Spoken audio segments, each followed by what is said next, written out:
প্রিয় দর্শক, আমন্ত্রণ জানাই কুমিল্লা 24 টিভির পর্দায় বিশেষ আয়োজন কুমিল্লার আবৃত্তি অনুষ্ঠানে। কথা ছিল এ পর্বে নতুন দুজন আবৃত্তি শিল্পীকে নিয়ে যুক্ত হলো। সেই ধারাবাহিকতায় আমাদের এই আজকের অনুষ্ঠানে নতুন দুজন আবৃত্তি শিল্পী যুক্ত হয়েছেন। আজকে যুক্ত হয়েছেন আবৃত্তি শিল্পী শাকিলা জামান এবং শিশু শিল্পী সাবিহা তারান্নম। আমাদের গত পর্বগুলো ছিল কুমিল্লার আবৃত্তির আগামী প্রজন্মের আবৃত্তি শিল্পীদেরকে নিয়ে। এ পর্বে আমরা কুমিল্লার আবৃত্তির আগামী প্রজন্মের আবৃত্তি শিল্পী এবং এই প্রজন্মের আবৃত্তি শিল্পীকে নিয়ে আমরা যুক্ত হয়েছি। কুমিল্লার আবৃত্তি অনুষ্ঠানের এ পর্বে আপনাদেরকে স্বাগত জানাই। ধন্যবাদ আমাদেরকে আজকের আয়োজনে স্বাগত জানানোর জন্য। আর আমি আন্তরিক ধন্যবাদ জানাচ্ছি কুমিল্লা 24 টিভির প্রযোজক আশিক পায়েল ভাইকে এরকম চমৎকার একটা আয়োজন করার জন্য। আপনাকেও আপু আমরা কুমিল্লা 24 টিভির পক্ষ থেকে ধন্যবাদ জানাই আমাদের আজকের অনুষ্ঠানে উপস্থিত হওয়ার জন্য। আপনার কাছে প্রথমেই জানতে চাই কেমন আছেন এবং এই পরিস্থিতিতে সময় কিভাবে কাটছে। ধন্যবাদ, আমি আলহামদুলিল্লাহ ভালো আছি। আসলে বৈশ্বিক যে মহামারী আমরা ফেস করছি করোনার সময়টা, তো আমাদের মার্চ মাসের পর থেকে আসলে মূলত বাংলাদেশে এটা একেবারে মহামারী আকার ধারণ করার একটা সম্ভাবনা ছিল, কিন্তু আমাদের বাংলাদেশ সরকারের যে দক্ষতা আমি বলবো, এর কারণে আমরা বিশ্বের অন্যান্য দেশের মতো ওটা অত ভয়ঙ্কর রূপ আমাদের দেশে ধারণ করেনি, যেটা ইতিমধ্যে আমরা প্রমাণ করেছি। আমি আমার সরকারকে ধন্যবাদ জানাচ্ছি আমাদেরকে সুরক্ষিত রাখার জন্য। আর এই সময়টা সংস্কৃতি চর্চার যে বিষয়টা আমি বলবো, আমরা তো ঘরবন্দি ছিলাম, তো বন্দি অবস্থায়ও আমরা যেটা করেছি, আমি গান শেখার চেষ্টা করি। তো হচ্ছে সঙ্গীতের চর্চাটা করেছি, হারমোনিয়ামে সুর তাল লয়গুলো একটু প্রতিদিনই চেষ্টা করতাম রেয়াজ করার জন্য। আর আবৃত্তিটা হচ্ছে আমার মূলত উপস্থাপনা শেখার কারণে আবৃত্তিটা আমার শিখতে হচ্ছিল, কিন্তু আবৃত্তিটা করতে করতে হচ্ছে আমার এখন এত ভালো লেগে গিয়েছে, এখন মনে হচ্ছে যে আবৃত্তিটাকেই মানে কন্টিনিউ করি, নির্মাণ করি, চর্চা করি। এটা তো এই সময়গুলো হচ্ছে মানে বন্দিকালীন সময়ে, লকডাউনকালীন সময়টাতে সঙ্গীতের চর্চাটা, আবৃত্তি আর হচ্ছে বই পড়াটা, আমাকে মোটামুটি বই পোকা বলা যায়।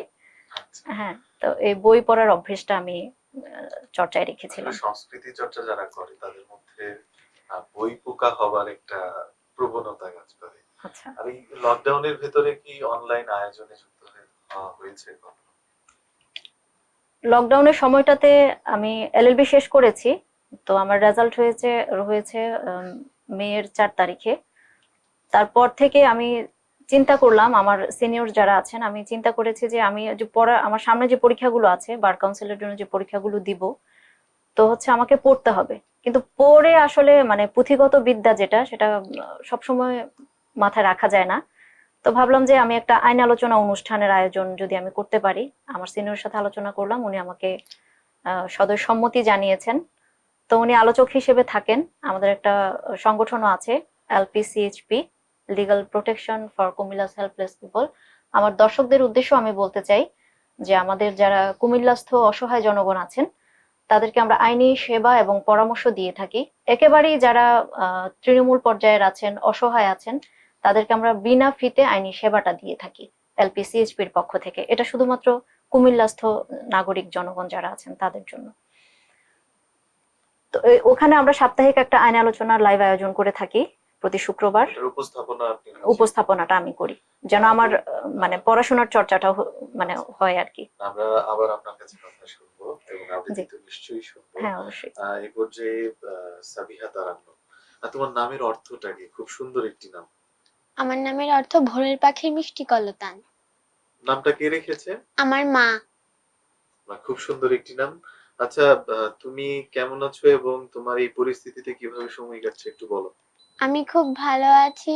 আর এই করোনা পরিস্থিতিতে আমার অনলাইন ক্লাস করেছি, তারপর আমার চিত্রাঙ্কন করতে ভালো লাগে, আমি অনেকগুলো স্কেচ বানিয়েছি, আমি গান প্র্যাকটিস করেছি, আর আবৃত্তিটাও পাশাপাশি করেছি।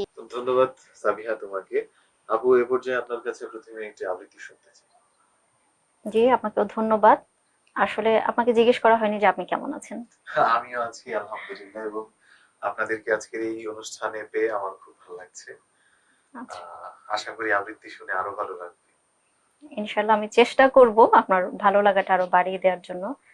আমি এ আমরা পর্যায়ে প্রথমে যেটা কার কবিতা শুনছি? আমি যে একটা আবৃত্তি করব, যেটা আসলে আমাদের যে বাংলা ভাষার যে একটা ঐতিহ্য আছে, যে একটা ইতিহাস আছে, তো বর্তমান সময়ে এটা আমরা মানে বাংলা ভাষাটা চর্চা না করে আমরা বাংলিশ হয়ে যাচ্ছি, হিংলিশ হয়ে যাচ্ছি অনেকটা। অন্য হিন্দি ভাষার উপরে। হিন্দি ইংরেজির মিশ্রণ, বাংলা ইংরেজির মিশ্রণ, এই বিষয়টা তো ওটার উপরে হচ্ছে এখন একেবারে সমসাময়িক আমার কাছে মনে হয়েছে। ভবানী প্রসাদ মজুমদারের একটা কবিতা আছে যেটা বাংলাটা ঠিক আসে না। খুব জনপ্রিয় একটি হ্যাঁ, কবিতা। একজন মায়ের আলোচনা, তিনি খুব গর্ব করে বলছেন তার ছেলের বাংলা বলতে পারে না যে বিষয়টা। তো ওই কবিতাটা আমি একটু আবৃত্তি করার চেষ্টা করব। নিশ্চয়। ছেলে আমার খুব সিরিয়াস, কথায় কথায় হাসে না। জানেন দাদা, আমার ছেলের বাংলাটা ঠিক আসে না। ইংলিশেও রাইমস বলে, ডিবেট করে, পড়াও চলে। আমার ছেলে খুব পজিটিভ, অনেক স্বপ্নে ভাসে না। জানেন দাদা, আমার ছেলের বাংলাটা ঠিক আসে না। ইংলিশ ওর গুলে খাওয়া, ওটাই ফার্স্ট ল্যাঙ্গুয়েজ। হিন্দি সেকেন্ড, সত্যি বলছি, হিন্দিতে ওর দারুণ তেজ। কি লাভ বলুন বাংলা পড়ে, বিমান ছেড়ে ঠেলায় চড়ে। বেঙ্গলি থার্ড ল্যাঙ্গুয়েজ, তাই তেমন ভালোবাসে না। জানেন দাদা, আমার ছেলের বাংলাটা ঠিক আসে না। বাংলা আবার ভাষা নাকি, নেই কোনো চার্ম বেঙ্গলিতে। সহজ সরল এই কথাটা লজ্জা কিসের মেনে নিতে। English very fantastic, Hindi sweet scientific, Bengali is glamourless, or place এদের পাশে না। জানেন দাদা, আমার ছেলের বাংলাটা ঠিক আসে না। বাংলা যেন কেমন কেমন, খুব দুর্বল প্যানপ্যানে, শুনলে বেশি গা জ্বলে যায় একঘেয়ে আর ঘ্যানঘ্যানে। কিসের গরব, কিসের আশা, আর চলে না বাংলা ভাষা। কবে যেন হয় বেঙ্গলি ডে, ফেব্রুয়ারি মাসে না। জানেন দাদা, আমার ছেলের বাংলাটা ঠিক আসে না। ধন্যবাদ। ধন্যবাদ আপু। আসলে প্রিয় দর্শক, এই কবিতাটি অত্যন্ত মনোযোগ সহকারে শুনছিলাম, এবং আপু খুব মজা দিয়ে এই আবৃত্তিটি করেছেন। কিন্তু একটি দুঃখের বিষয় এই জায়গায় যে এই কবিতাটি আমাদের বাস্তব জীবনের একটি চিত্রকে ধারণ করে। আমাদের আজকের এই কুমিল্লার আবৃত্তি অনুষ্ঠানের মধ্য দিয়ে আমরা একটি বিষয়ই বলতে চাই, যে বাংলা আমাদের মাতৃভাষা।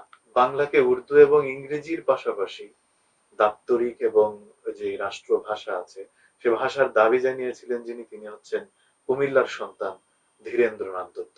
এবং আন্তর্জাতিক মাতৃভাষা হিসেবে দিবস তৈরি করার পেছনে কিন্তু আমাদের এই কুমিল্লার বীর মুক্তিযোদ্ধা রফিকুল ইসলামের অবদান রয়েছে। যেহেতু আজকে আমাদের কুমিল্লা 24 টিভির এই আয়োজন, তাই এই কথাগুলো বললাম। আর এই কবিতার যে বিষয়বস্তু, যে জানেন দাদা, আমার ছেলের বাংলাটা ঠিক আসে না, আমরা যেন এটা যেন বলতে না হয়। আমরা গর্বের সাথে যেন আমাদের আঞ্চলিক এবং রাষ্ট্রীয় ভাবে যেই বাংলা ভাষার যে মর্যাদা, প্রমিত বাংলাটাকেও যেন আমরা ধারণ করতে পারি। আপু, আপনাকে আবারও অসংখ্য কৃতজ্ঞতা ধন্যবাদ। জানাই। এ পর্যায়ে জানতে চাই আপনার আবৃত্তি চর্চার শুরুটা কিভাবে হয়েছিল? আবৃত্তি চর্চার শুরুটা আসলে ঠিক আবৃত্তি চর্চা বলবো না, আমি যখন স্কুলে পড়তাম, হাই স্কুলে, তখন হচ্ছে আমার আব্বু সবসময় চাইতেন আমরা 5 ভাই বোন, 3 বোন 2 ভাই, আমরা যেন স্কুলে যে প্রোগ্রামগুলো হয়ে থাকে, সাংস্কৃতিক প্রতিযোগিতা যেগুলো, মানে আমরা যেন গান আবৃত্তি, হ্যাঁ নাচটা হয়তো চর্চার মধ্যে ছিল না, সেজন্য ওটা না, গান আর আবৃত্তিতে আমরা যেন অবশ্যই অংশগ্রহণ করি।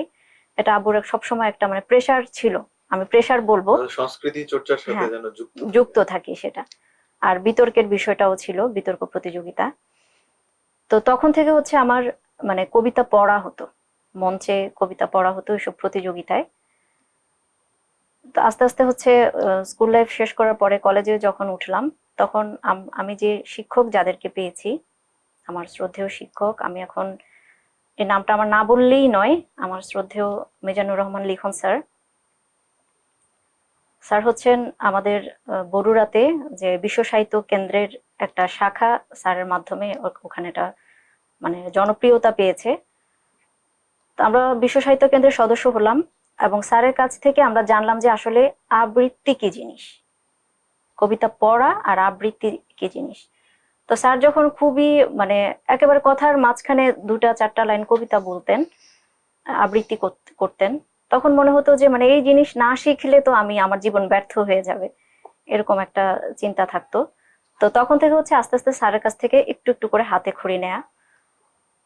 আর পরবর্তী সময়ে আমি আমার যে সঙ্গীত একাডেমি, বরুড়া সঙ্গীত একাডেমি, সেখানে আমি গানের ক্লাস করার জন্য, প্রশিক্ষণ নেওয়ার জন্য যখন ভর্তি হলাম, একটা পহেলা বৈশাখের প্রোগ্রামে আমার মূলত প্রথমেই বলেছি যে উপস্থাপনাটা আমার আগ্রহের কেন্দ্রবিন্দু ছিল।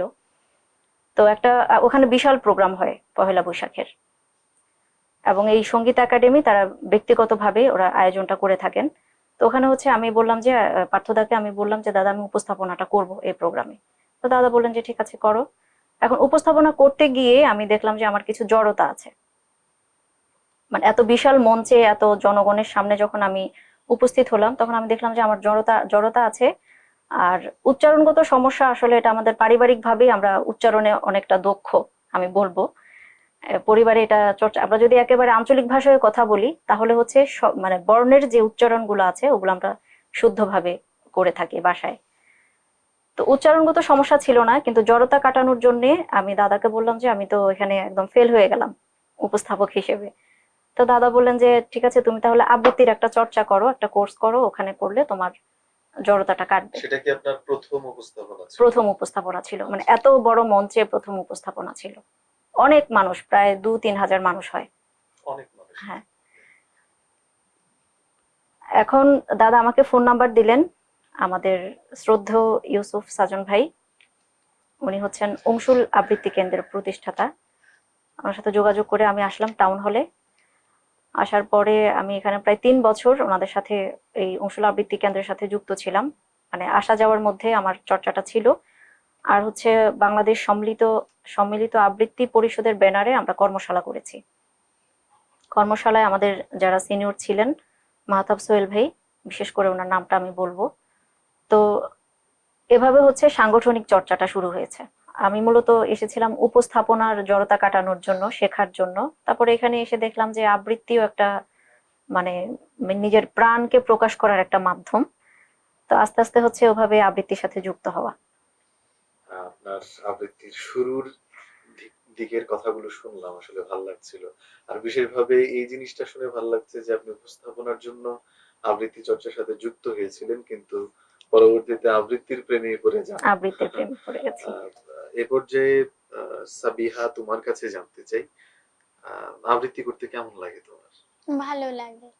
আবৃত্তি যে করো সেখানে কি বাবা মা উৎসাহ দেয় যে আবৃত্তি করো? আমার মা সবসময় বলে আবৃত্তি করতে, বাবা বলে স্কুলের প্রতিযোগিতাগুলোর মধ্যেও আমি অংশগ্রহণ করি। বাহ, তোমার কাছে এবার তাহলে একটা আবৃত্তি শুনতে চাই। আমি এখন ছাড়পত্র করব, কিন্তু ছাড়পত্রের পিছনে একটা গল্প আছে। তাই নাকি? বলো তো। আমি এই কবিতাটা যেখানে করি আমি ওখানেই শুধু ফার্স্ট হই। বাহ! আসলে আবৃত্তি চর্চার ক্ষেত্রে আমারও এরকম অনেক মজার ঘটনা আছে। যে আবৃত্তি যেটা করেছি ওইটা যে জায়গায় করি ওই জায়গায় প্রথম স্থান। যখন ছোট ছিলাম, স্কুল জীবনে যখন প্রতিযোগিতায় অংশগ্রহণ করতাম। ভাল লাগলো এই কথাটা শুনে, মজার ঘটনা। তাহলে এবার আবৃত্তিটা শুনি। আবৃত্তি করছি কবি সুকান্ত ভট্টাচার্যের ছাড়পত্র কবিতাটি। যে শিশু ভূমিষ্ঠ হলো আজ রাত্রে, তার মুখে খবর পেলুম, সে পেয়েছে ছাড়পত্র এক। নতুন বিশ্বের দ্বারে তাই ব্যক্ত করে অধিকার, জন্ম মাত্র সুতীব্র চিৎকারে। খর্ব দেহ নিঃসহায়, তবু তার মুষ্টিবদ্ধ হাত উত্তোলিত উদ্ভাসিত কি এক দুর্বোধ্য প্রতিজ্ঞায়। সে ভাষা বোঝে না কেউ, কেউ হাসে, কেউ করে মৃদু তিরস্কার। আমি কিন্তু মনে মনে বুঝেছি সে ভাষা। পেয়েছি নতুন চিঠি, আসন্ন যুগের পরিচয় পত্র পড়ি ভূমিষ্ঠ শিশুর অস্পষ্ট কুয়াশা ভরা চোখে। এসেছে নতুন শিশু, তাকে ছেড়ে দিতে হবে স্থান জীর্ণ পৃথিবীতে, ব্যর্থ মৃত আর ধ্বংসস্তূপ পিঠে। চলে যেতে হবে আমাদের, চলে যাব। তবু আজ যতক্ষণ দেহে আছে প্রাণ, প্রাণপণে পৃথিবীর সরাবো জঞ্জাল। এ বিশ্বকে এ শিশুর বাসযোগ্য করে যাব আমি। নবজাতকের কাছে এ আমার দৃঢ় অঙ্গীকার। অবশেষে সব কাজ সেরে আমার দেহে রক্তে নতুন শিশুকে করে যাব আশীর্বাদ। তারপর হব ইতিহাস। ধন্যবাদ। ধন্যবাদ সাবিহা। আসলে প্রিয় দর্শক, আমরা মুগ্ধ হয়ে আমি শুনছিলাম সাবিহার আবৃত্তি এবং তার অনুভব, উচ্চারণ সব মিলিয়ে আমরা আসলে আশাবাদী কুমিল্লার আগামী প্রজন্মকে নিয়ে আবৃত্তি চর্চার ক্ষেত্রে। তোমাকে আবারও ধন্যবাদ।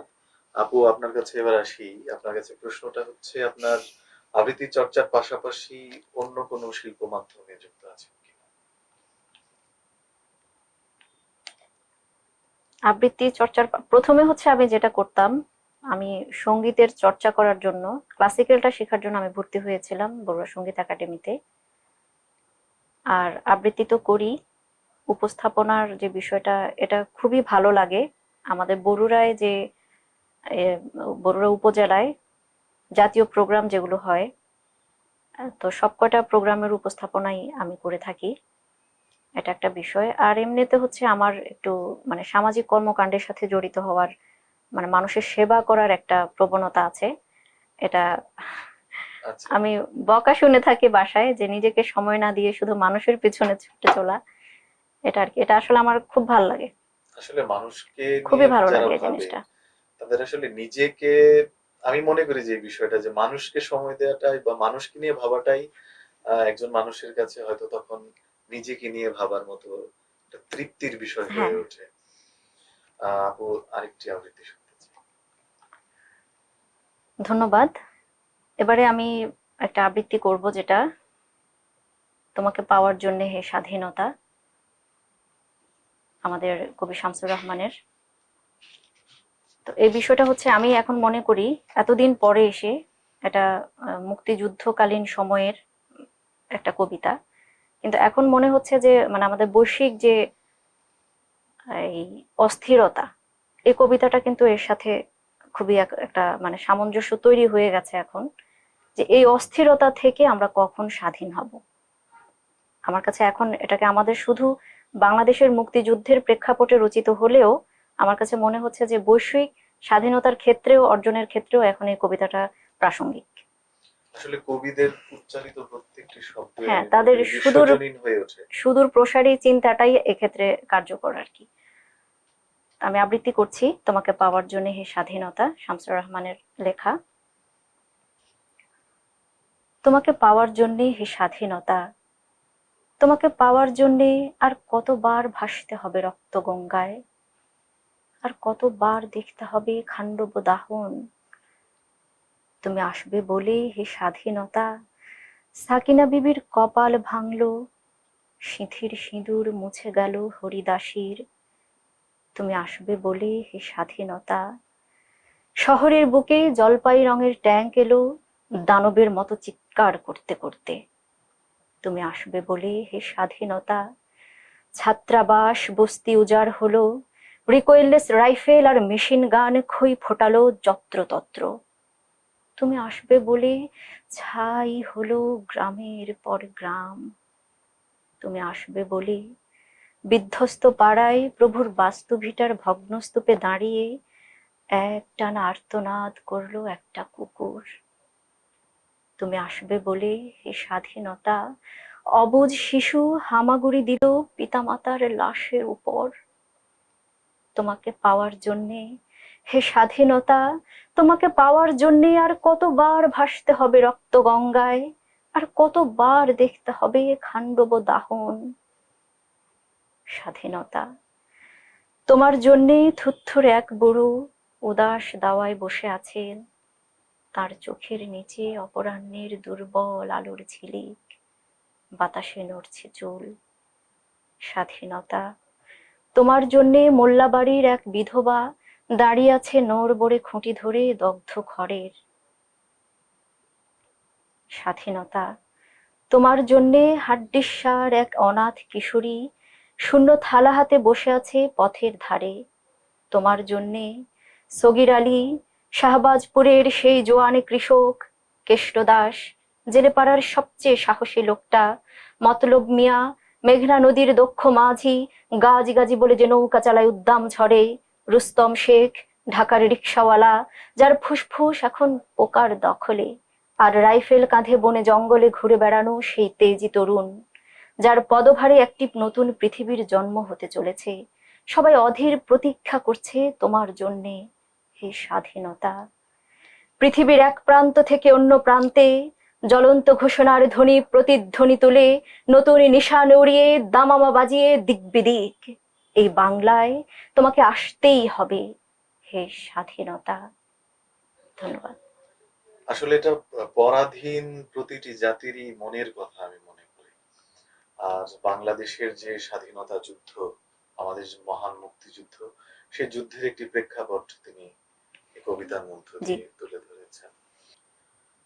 সাবিহা, এই পর্যায়ে তুমি কোন কবিতাটি শোনাবে আমাদের? স্বাধীনতার সুখ। এটার পেছনে কি কোনো গল্প আছে? এটি আমার ফার্স্ট কবিতা। আমি যখন খুব ছোট ক্লাস প্লেতে পড়ি, তখন আমাদের একটা স্টাডি ট্যুর হয়েছিল।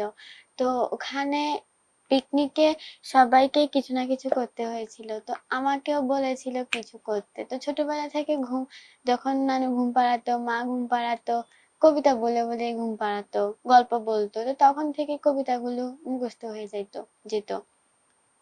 তো তখন স্বাধীনতার সুখটাও আম্মু বলতো আমার।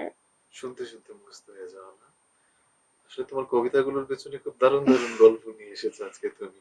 অনেক ধন্যবাদ তোমাকে। তাহলে শুনি কবিতাটা। আবৃত্তি করছি কবি রজনীকান্ত সেনের স্বাধীনতার সুখ কবিতাটি। বাবুই পাখির ডাকে বলিছে চড়াই, কুঁড়ে ঘরে থাকি করো শিল্পের বড়াই, আমি থাকি মহা সুখে অট্টালিকা পরে, তুমি কত কষ্ট পাও রোদ বৃষ্টি ঝড়ে। বাবুই হাসিয়া কহে, সন্দেহ কি তাই, কষ্ট পাই তবু থাকি নিজের বাসায়, পাকা হোক তবু ভাই পরেরও বাসা, নিজ হাতে গড়া মোর কাঁচা ঘর খাসা। ধন্যবাদ। এত দারুণ করে কিভাবে আবৃত্তি করো তুমি? আমার খুব হিংসে হচ্ছে আসলে। আমিও এভাবে পারি না। আহ, ধন্যবাদ তোমাকে। আপা, আপনার কাছে জানতে চাই যে আবৃত্তি চর্চা আহ, করার জন্য যেই ব্যায়ামগুলো প্রয়োজন হয় আমাদের, বা মেডিটেশনও করানো হয় জি অনেক জি। সময়, এগুলো আপনি কিরকম অনুভব করেন যে বাস্তব জীবনে আমাদের এগুলো ফলদায়ক হয় কিনা? কেবল কি আবৃত্তির জন্যই বা উপস্থাপনার জন্যই? ধন্যবাদ। একটা খুবই সুন্দর প্রশ্ন। আসলে মেডিটেশনের যে বিষয়টা, আমি আমার নিজেকে ভালোবাসি। প্রথম শর্তটা হচ্ছে কাজ করার ক্ষেত্রে যে আমার নিজেকে ভালোবাসতে হবে। এই ভালোবাসার ক্ষেত্রটা থেকেই তো আমরা বাদ বাকি কাজগুলো করছি, ভালো লাগে বলেই করছি। তো এই অস্থিরতাটা কমানোর জন্য মেডিটেশনটা খুব প্রয়োজন।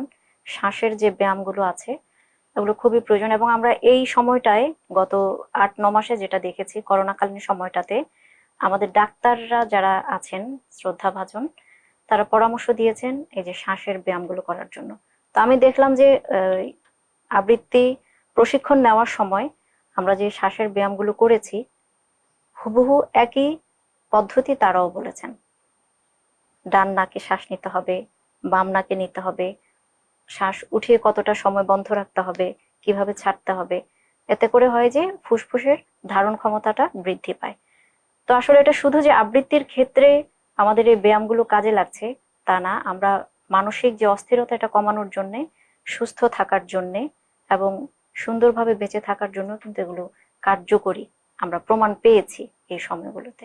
নিশ্চয়ই। আর এই করোনার সময়টাতে আসলে এই যে আপনি যে কথাগুলো বললেন যে শ্বাস প্রশ্বাসের ব্যায়াম, ব্যায়ামটা। যে অনেকের সাথে আমার কথা হয়েছে, তারা প্রফেশনালিও মেডিটেশনের ক্লাস করায়, এরকম হ্যাঁ হ্যাঁ অনেকের সাথে কথা হয়েছে, তারাও একই কথাই বললো যে এইভাবে যদি ব্যায়ামগুলো করা হয় তাহলে ফুসফুসটা সবসময় এটাকে আক্রমণ করার যে ভাইরাসের যে হুম আক্রমণ, হুম ওইটা হুম। থেকে রক্ষা পাবার একটা মাধ্যম হতে পারে আমাদের এই শ্বাস প্রশ্বাসের ব্যায়ামগুলো।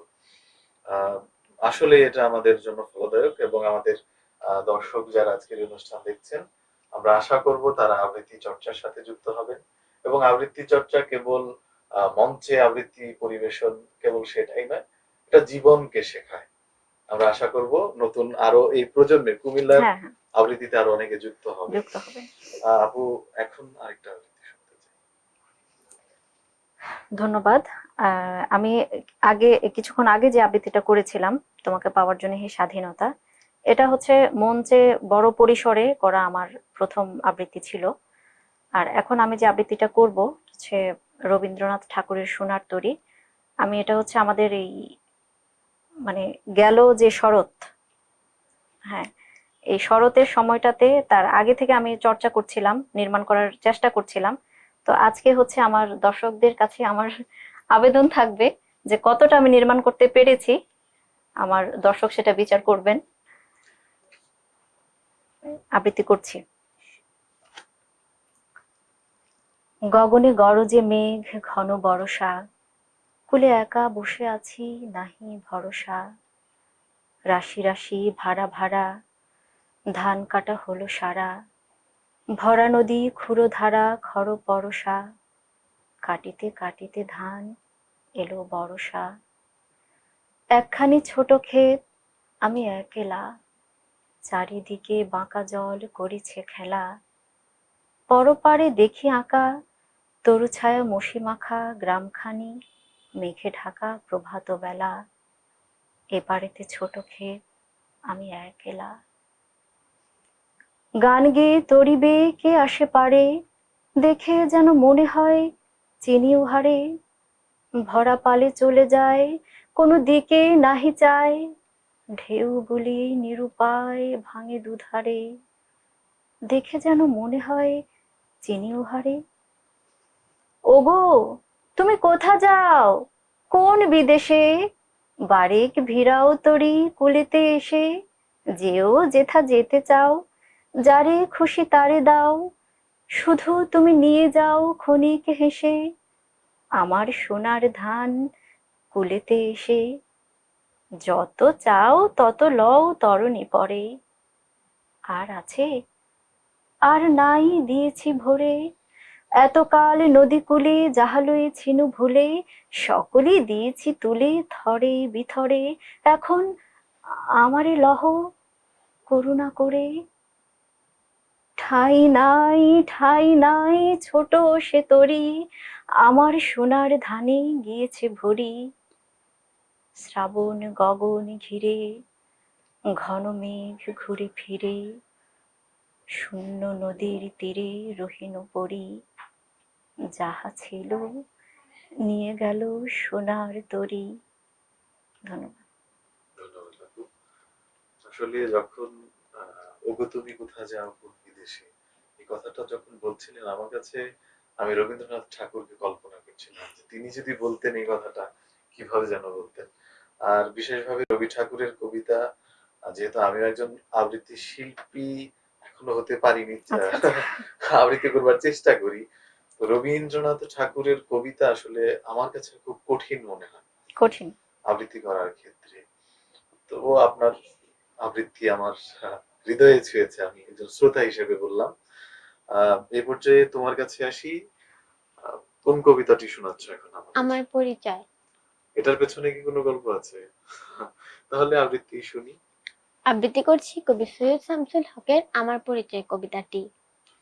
আমি জন্মেছি বাংলায়, আমি বাংলায় কথা বলি, আমি বাংলা রালপথ দিয়ে হাজার বছর চলি, চলি পলি মাটি কোমলে আমার চলার চিহ্ন ফেলে, ১৩০০ নদী শুধায় আমাকে কোথা থেকে তুমি এলে, আমি তো এসেছি চর্যাপদের অক্ষরগুলো থেকে, আমি তো এসেছি সওদাগরের ডিঙার বহর থেকে, আমি তো এসেছি কৈবর্তের বিদ্রোহী গ্রাম থেকে, আমি তো এসেছি পালযুগ নামে চিত্রকলার থেকে, এসেছি বাঙালি পাহাড়পুরের বৌদ্ধ বিহার থেকে, এসেছি বাঙালি জোর বাংলার মন্দির বেদি থেকে, এসেছি বাঙালি বরেন্দ্র ভূমি সোনা মসজিদ থেকে, এসেছি বাঙালি আউল বাউল মাটির দেউল থেকে, আমি তো এসেছি সার্বভৌম ১২ ভূঁইয়ার থেকে,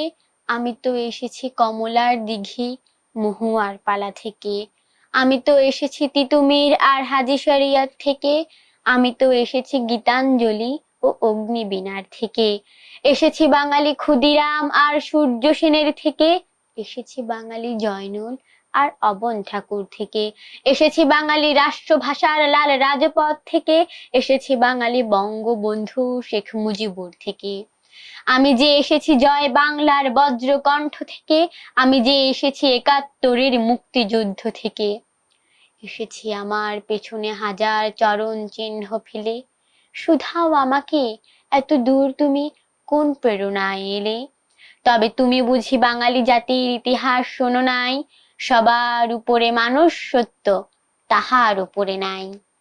একসাথে আছি, একসাথে বাঁচি, আজও একসাথে থাকবই, সব বিভেদের রেখা মুছে দিয়ে সাম্যের ছবি আঁকবই। পরিচয় আমি বাঙালি, আমার আছে ইতিহাস গর্বের, কখনোই ভয় করি না কো আমি উদ্যত কোনো খড়গের। শত্রুর সাথে লড়াই করেছি, স্বপ্নের সাথে বাস, অস্ত্রেও শান দিয়েছি যেমন, শস্য করেছি চাষ। একই হাসি মুখে বাজাইছি বাঁশি, গলায় পড়েছি ফাঁস, আপোষ করিনি কখনোই আমি, এই হলো ইতিহাস। এই ইতিহাস ভুলে যাব আজ, আমি কি তেমন সন্তান, যখন আমার জনকের নাম শেখ মুজিবুর রহমান, তার ইতিহাস প্রেরণায় আমি বাংলায় পথ চলি, চোখে নীল আকাশ, বুকে বিশ্বাস, পাই উর্বর পুলি। ধন্যবাদ। ধন্যবাদ তোমাকে। আসলে অনুষ্ঠানের বাকিটা সময় সাবিহার প্রশংসা করে কাটিয়ে দিতে ইচ্ছে করছে।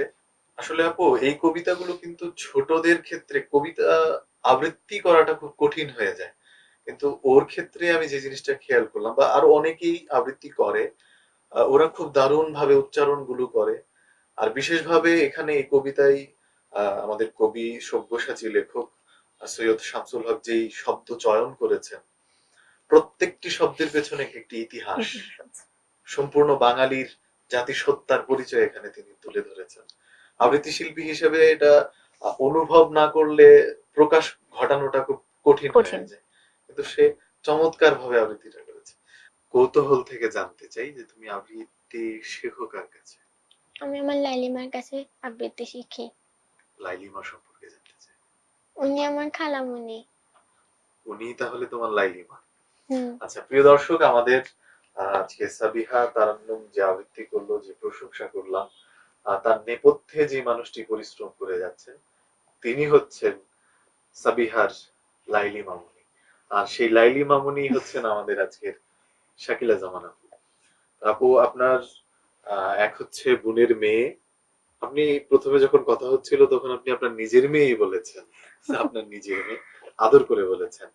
তো আপনার শিক্ষার্থীর খুব প্রশংসাই করলাম, আমি জানতাম না আপনার যে স্টুডেন্ট। আচ্ছা আচ্ছা, তো ওকে আবৃত্তি শেখানোর বিষয়টা আহ, আপনার কাছে কেমন লাগে? ধন্যবাদ। আসলে মানে আমাদের বরুড়ার যে বিষয়টা আমি বলবো, আমি যখন সাংগঠনিকভাবে যে আমার চর্চাটা ছিল, এটা আমার ব্যক্তিগত কারণে, মানে আসা যাওয়ার দূরত্বের কারণ একটা বিষয়, আর একটা হচ্ছে আমি মানে চাকরিতে জয়েন করে ফেলার পরে এখানে আসা যাওয়াটা আমার কমে গিয়েছিল, একটা পর্যায়ে একেবারেই বন্ধ করে দিয়েছি আমি। তো আমি একটা সময় চিন্তা করলাম যে আমি যদি বরুড়ায় কাউকে শেখাই, কয়েকজন ছেলে মেয়ে যদি আমার কাছে বসে, তাহলে হচ্ছে ওদেরকে শেখানোটার থেকে আমার যেটা বেশি হবে সেটা হচ্ছে আমার নিজের চর্চাটা হবে। তো ওই উদ্দেশ্যে আমাদের ওখানে 3টা হাই স্কুল আছে, আমি হাই স্কুলের হেডমাস্টার বরাবর হচ্ছে আবেদন করেছিলাম। ওনারা আমাকে আশ্বস্ত করেছেন যে হ্যাঁ ঠিক আছে, আমরা স্টুডেন্ট দিব। তো প্রথম দিন আমি 19 জন স্টুডেন্ট পেয়েছি। প্রথম একটা বৃহস্পতিবার একটা ক্লাস ছিল, আমাকে 1 ঘন্টা করে ওরা সময় দিবে। এখন 19 জন স্টুডেন্টের মধ্যে প্রথম ক্লাসেই ওদেরকে আমি বুঝিয়েছি যে আমরা কি কি করব, আমাদের চর্চার বিষয়গুলো কি হবে। তো সবাই বললো যে হ্যাঁ ভালো, একটা করে খাতা বানিয়ে নিয়ে আসবে, কলম নিয়ে আসবে, খুব ভালো কথা। পরের ক্লাসে আমি দেখলাম যে চলে আসলো 12 জনের মধ্যে। দ্বিতীয় ক্লাসে 12 জন ক্লাস শুরু করলাম। সেদিন মূলত প্রথম যে মানে চর্চার ক্লাস, যেটা প্রথম দ্বিতীয় দিনে সেটা শুরু হলো। ওরা যখন দেখলো যে এখানে কিছু ক্লাসিক্যাল বিষয় শিখতে হবে, যেমন ব্যায়ামের বিষয়টা আছে, তারপর হচ্ছে স্বর সাধনা যেটা, পরবর্তী ক্লাসে, তৃতীয় ক্লাসে আমার স্টুডেন্ট চলে আসলো 6 জনে।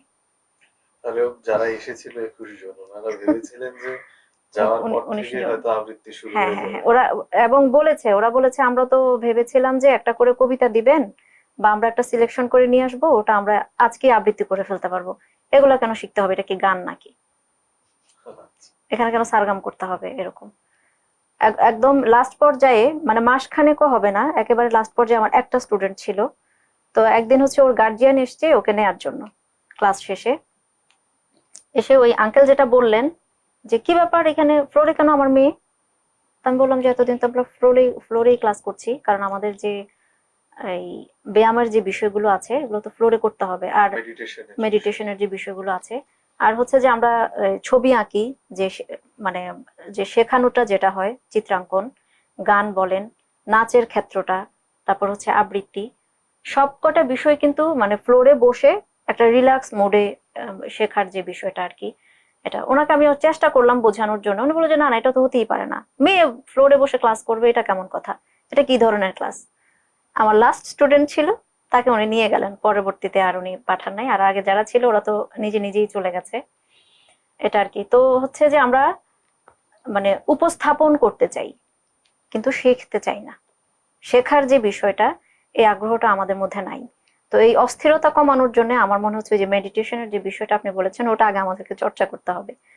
তো বাসায় ও হচ্ছে, আমরা একই বাসায় থাকি, আপু আমরা সব বোনেরা, ভাই বোনেরা সবাই একসাথেই থাকি এখনো। আমাদের হচ্ছে খুবই বন্ধুত্বপূর্ণ সম্পর্ক, এমনকি আম্মার সাথেও। না হয়তো আর একসাথে এই যুগে একসাথে থাকাটা তো এবং tough। আমার যে ভাইয়ের বউয়েরা আছে, 2 ভাইয়ের বউ, ভাবি আর ছোট ভাইয়ের বউ, মানে ওদের সাথে হচ্ছে একদম মাঝে মাঝে এরকম আমরা মারামারি শুরু করে দিই। দুষ্টুমি। হ্যাঁ, দুষ্টামি করতে করতে, মানে এত ফ্রি একটা রিলেশন। তো এখন ভাবলাম যে আমার নিজের 2 ছেলে আছে, তো ওদেরকে আমি চেষ্টা করিয়েছি গান শেখানোর জন্য, ওরা একটু মানে লাজুক এই ক্ষেত্রে, কিন্তু ছবি আঁকে। আমার 2টা ছেলেই আলহামদুলিল্লাহ আবৃত্তির সাথে কি যুক্ত ভালো হয়েছে? ছবি আঁকে, কিন্তু গানই শেখাতে পারি নাই। আবৃত্তি হচ্ছে ছোট ছেলেটা একটু চেষ্টা করে, আর বড় জনের হচ্ছে ও ইয়ে করবে, ওর বৈজ্ঞানিক যে কর্মকাণ্ড ওগুলাতে তার আগ্রহ বেশি, এটা তৈরি করবে, ওটা প্রজেক্টের যে কাজগুলো আছে ওগুলা সে করবে। তারপর সবেধন নীলমণি আমি ওকে সিলেকশন করলাম যে ঘরের ভিতরে আছে, যাবে কোথায়, এরকম। তারপর ওর নিজেরও আগ্রহ আছে, আর হচ্ছে আপু যথেষ্ট সাপোর্ট করে। আমার দুলাভাই যিনি আছেন, আমরা দুলাভাই কখনোই বলি না, সবসময় রাসেল ভাইই বলি, মানে বড় ভাই। আমাদের ফ্যামিলিতে আপু যেহেতু সবার বড়, তাহলে ওনাকে আমরা বড় ভাই হিসেবেই, উনি আমাদের সাথে আচরণটা এরকম করেন, আমরা ওনাকে এমন ভাবে গ্রহণ করেছি, অভিভাবকের। অভিভাবক। উনি অনেক সহযোগিতা করে থাকেন, মানে এইসব বিষয়ে খুবই উৎসাহ দেন, মাঝে মাঝে বকা দেয় যে মানে ঘরের খেয়ে বনের মোষ তাড়ানো, কাজ নাই আর এরকম।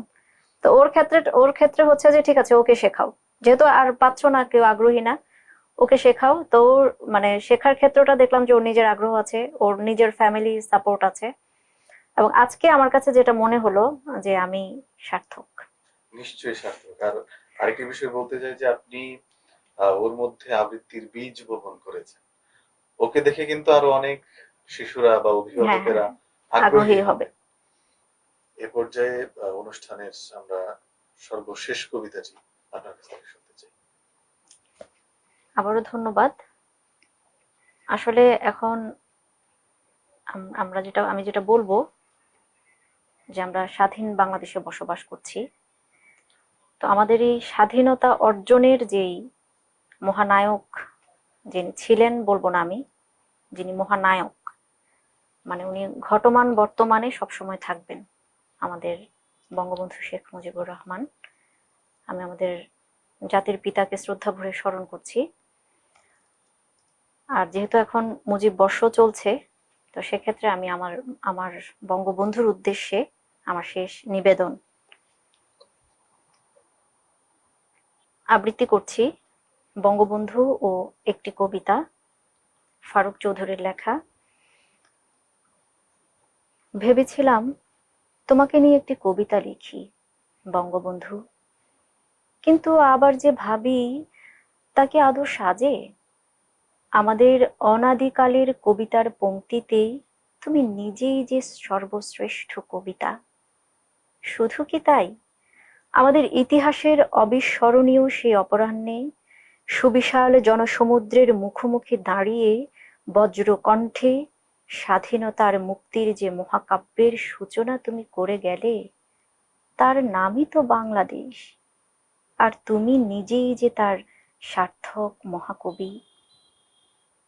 তাই তোমাকে নিয়ে সাধারণ একটি কবিতা কি আদৌ সাজে? বঙ্গবন্ধু, তুমি আছো আমাদের প্রতিটি সূর্যোদয়ের উজ্জ্বল আশ্বাসে, রক্তিম সূর্যাস্তের প্রসন্ন তৃপ্তিতে, উদার ধান ক্ষেতের সবুজ ঢেউয়ে, নীল আকাশের নিস্তব্ধ অনন্তে। তুমি আছো বঙ্গবন্ধু বাংলাদেশের প্রতিটি নিঃশ্বাসে। তুমি আছো স্বাধীনতার সিঁড়ি বেয়ে মুক্তির পথ চলার প্রতিটি দুর্গম বাঁকে। তাই তোমাকে নিয়ে একটি সাধারণ কবিতা কি আদৌ সাজে? ধন্যবাদ। ধন্যবাদ আপু। আমাদের জাতির জনক বঙ্গবন্ধু শেখ মুজিবুর রহমানকে দিয়ে একটি বিশেষ কবিতা আবৃত্তির মধ্য দিয়ে আমাদের আজকের অনুষ্ঠানের সর্বশেষ কবিতাটি আমরা শুনলাম। আপু, আমাদের আজকের এই অনুষ্ঠানে এসে আপনার কেমন লাগলো? ধন্যবাদ ভাইয়া। আজকের এই যে কুমিল্লা 24 টিভির উদ্যোগে যে আয়োজন, এরকম একটা আয়োজন করার জন্য আমি আন্তরিক ধন্যবাদ জানাচ্ছি আপনারা যারা এর সাথে যুক্ত আছেন। আমি বিশেষভাবে ধন্যবাদ জানাচ্ছি অনুষ্ঠান প্রযোজক আশিক পায়েল ভাইকে। আমাদের বাংলাদেশের প্রেক্ষাপটে আমি যেটা বলবো যে আমাদের আবৃত্তি চর্চার ক্ষেত্রটা হচ্ছে খুবই সীমিত, আর প্রচারণার ক্ষেত্রটা একেবারেই নাই বললেই চলে। মানে গানের ক্ষেত্রটা যতটা আমরা প্রচারণায় দেখি, নাচের ক্ষেত্রটা গানের থেকে একটু কম আছে। তো এই প্রচারণার ক্ষেত্রটা তৈরি হলে হয় কি, মানে অন্য যারা শিখতে আগ্রহী কিন্তু পরিবারের প্রেসারে বা সামাজিকতার যে একটা দ্বন্দ্বের কারণে ওরা হয়তো এদিকে আগ্রহী হচ্ছে না। তো এই ধরনের প্রোগ্রাম যখন প্রচারণায় আসবে, তো আবৃত্তি শেখার জন্য আমাদের ছোট ছেলে মেয়েরা যারা আছে, আমাদের পরবর্তী প্রজন্মের যারা আছে, ওরা আগ্রহী হবে। এই আগ্রহ তৈরি করার জন্য এরকম একটা প্রোগ্রাম আসলে খুবই সময় উপযোগী আমি বলবো। আর এখানে আসতে পেরে আমি আন্তরিক কৃতজ্ঞতা জানাচ্ছি আপনাদেরকে। ধন্যবাদ আপু। আর আরেকটি বিষয় হচ্ছে আমাদের অনুষ্ঠানের যিনি প্রযোজক, যার কথা বলেন আশিক পায়েল ভাই। আশিক পায়েল ভাই আমাদের কুমিল্লার যে নতুন প্রজন্মের যারা, ভবিষ্যৎ প্রজন্মে যারা জি, আর কুমিল্লার আবৃত্তির প্রতিনিধিত্ব করবে, তাদেরকে নিয়ে অনুষ্ঠানের ব্যবস্থা করেছে। আমাদের এখানে কুমিল্লার আবৃত্তি অনুষ্ঠানে পর্ব হয়েছে ওদেরকে নিয়ে, এবং যারা শিল্পী হিসাবে আছেন, দেশ এবং আন্তর্জাতিক পর্যায়ে যারা সুনাম কুড়িয়েছেন কুমিল্লার সন্তান আবৃত্তি শিল্প চর্চায়, তাদেরকে নিয়েও আমরা এখানে অনুষ্ঠান করা হচ্ছে। আর এগুলো আসলে আপনি যেটা বলেছেন যে এরকম অনুষ্ঠান অনুপ্রেরণা দেবে জি। নতুন শিল্পী তৈরি হওয়ার জন্য। ধন্যবাদ আপু আপনাকে। তোমার কেমন লাগলো আমাদের অনুষ্ঠানে এসে? আমার খুব ভালো লেগেছে। ধন্যবাদ তোমাকে, খুব সুন্দর কিছু কবিতা এবং কবিতার পেছনের গল্প শোনাবার জন্য। প্রিয় দর্শক, আমরা অনুষ্ঠানের একেবারে শেষ পর্যায়ে চলে এসেছি। আসলে কবিতা জীবনের কথা বলে, সংগ্রামের কথা বলে, প্রেমের কথা বলে, দ্রোহের কথা বলে। আগামী পর্বে আবারও যুক্ত হব নতুন কবিতা নিয়ে, নতুন শিল্পী নিয়ে। সে পর্যন্ত সকলেই ভালো থাকুন, সুস্থ থাকুন এবং কুমিল্লা 24 টিভির সাথেই থাকুন। খোদা হাফেজ।